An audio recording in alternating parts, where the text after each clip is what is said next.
Osteoporosis అనేది silent bone killer.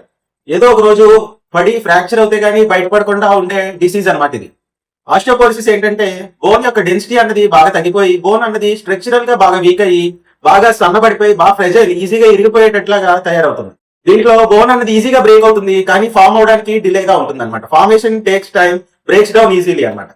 Process వచ్చేటప్పటికి ageing మామూలుగా నేచురల్ గా ఒక ఏజ్ 30 years దాటిన తర్వాత నుంచి నెమ్మదిగా ఒక 50 years అలా దాటిన తర్వాత బోన్ లాస్ అన్నది స్పీడప్ అవుతూ ఉంటుంది.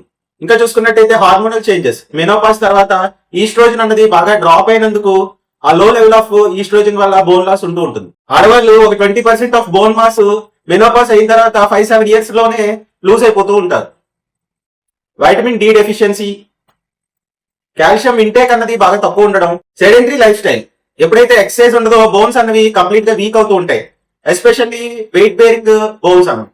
స్మోకింగ్ అండ్ ఆల్కహాల్ కూడా ఈ బోన్స్ అన్నవి వీక్ అవడానికి కారణం అవుతాయి. అలానే లాంగ్ టర్మ్ మెడికేషన్స్, కొన్ని రకాలైన ఎపిలెప్టిక్, యాంటీ ఎపిలెప్టిక్ డ్రగ్స్ కానీ థైరాయిడ్ హార్మోన్స్ ఎక్కువ వాడినా సరే, స్టెరాయిడ్స్ ఎక్కువ వాడినా సరే ఈ ఆస్టియోపోరోసిస్ లో ల్యాండ్ అవుతారు.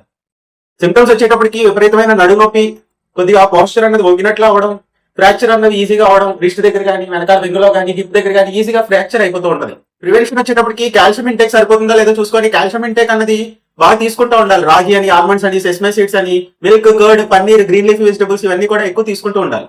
వైటమిన్ డి సన్లైట్ ద్వారా మనకి best source. Own mineral density అంటాం. ఈ స్కాన్ అనేది ఖచ్చితంగా చేయించుకోవాలి. డెక్సా స్కాన్ అంటారు అనమాట. ఇది స్పైన్ కి, హిప్ కానీ, ఫోర్ ఆర్మ్ కానీ చేయించుకుంటే మంచిది. ఎవరికైతే డౌట్ ఉందో వాళ్ళలో ఈ టెస్ట్ చేయించుకోవడం అనేది చాలా ఇంపార్టెంట్. అలానే వైటమిన్ డి లెవెల్స్ అన్నవి ఈ ఇయర్లీ వన్స్ అన్నా సరే చెక్ చేయించుకోవడం మంచిది. పారాథైరాయిడ్ హార్మోన్ ఇది కూడా టెస్ట్ చేయించుకోవడం అనేది చాలా మంచిది. ఎప్పుడైతే వైటమిన్ డి కానీ కాల్షియం కానీ లో ఉందంటే ఈ పారాథైరాయిడ్ హార్మోన్ హై ఉండి ఈ బోన్స్ లో ఉన్న కాల్షియం ని పుల్అవుట్ చేసేస్తూ ఉంటుంది. కాబట్టి ఈ హార్మోన్ కూడా చెక్ చేయించుకొని దాన్ని సెట్ చేసుకోవడం అనేది చాలా ఇంపార్టెంట్.